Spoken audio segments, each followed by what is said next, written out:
اردو مضمون نویسی سیلفی صحیح یا غلط۔ جدید ٹیکنالوجی کی دنیا میں سیلفی ایک عام اور مقبول رجحان بن چکا ہے۔ موبائل فونز کے کیمرے کی ترقی اور سوشل میڈیا کے بڑھتے ہوئے اثر و رسوخ نے سیلفی کو روزمرہ کی زندگی کا حصہ بنا دیا ہے۔ لیکن سوال یہ پیدا ہوتا ہے کہ کیا سیلفی لینا ایک مثبت عمل ہے یا اس کے منفی اثرات بھی ہیں؟ اس مضمون میں ہم سیلفی کے فائدے اور نقصانات پر روشنی ڈالیں گے۔ سیلفی کی مدد سے لوگ اپنی خوشیاں اور یادگار لمحوں کو محفوظ کر سکتے ہیں۔ کسی پروگرام، سفر یا خاص موقعوں پر لی گئی سیلفی ایک خوبصورت یادگار کے طور پر محفوظ رہتی ہے۔ سیلفی لینے سے لوگوں میں خود اعتمادی پیدا ہوتی ہے، خاص طور پر نوجوان نسل اپنی تصویریں دیکھ کر خود کو بہتر محسوس کرتی ہے۔ لوگ سوشل میڈیا پر اپنی تصویر شیئر کر کے اپنی خیالات، جذبات اور زندگی کے خاص لمحات کو دوسروں کے ساتھ بانٹتے ہیں۔ یہ ان کی سماجی تعلقات کو مضبوط کرنے میں مدد دیتا ہے۔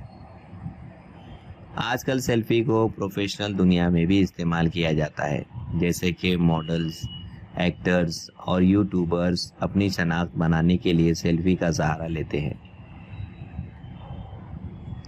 سیلفی کے نقصانات۔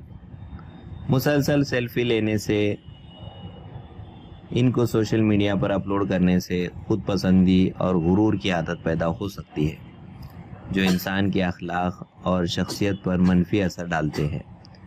بعض لوگ خطرناک مقامات پر سیلفی لینے کی کوشش کرتے ہیں، جیسے کہ پہاڑوں کی چوٹی، پانی کے کنارے یا چلتی گاڑی میں۔ یہ عمل کئی حادثات کا سبب بن چکا ہے اور قیمتی جانیں ضائع ہو چکے ہیں۔ اگر کسی کی لی گئی سیلفی پر کم لائکس یا مثبت تبصرے آئیں تو وہ شخص ذہنی دباؤ اور مایوسی کا شکار ہو سکتا ہے۔ پرائیویسی کا مسئلہ۔ سوشل میڈیا پر بار بار تصویر شیئر کرنے سے ذاتی معلومات کا غلط استعمال ہو سکتا ہے، جو کہ پرائیویسی کا مسائل کو جنم دیتا ہے۔ سیلفی لینا بذات خود کوئی غلط عمل نہیں، بلکہ استعمال کسی حد تک اور کسی مقصد کے لیے کیا جا رہا ہے، یہ زیادہ اہم ہے۔ اگر سیلفی لینے میں اعتدال رکھا جائے اور اسے مثبت انداز میں استعمال کیا جائے تو یہ ایک بہترین ذریعہ ہو سکتا ہے۔ تاہم اس کے خطرات سے آگاہ رہنا بھی ضروری ہے تاکہ غیر ضروری نقصانات سے بچا جا سکے۔ ہر چیز کی طرح سیلفی بھی اعتدال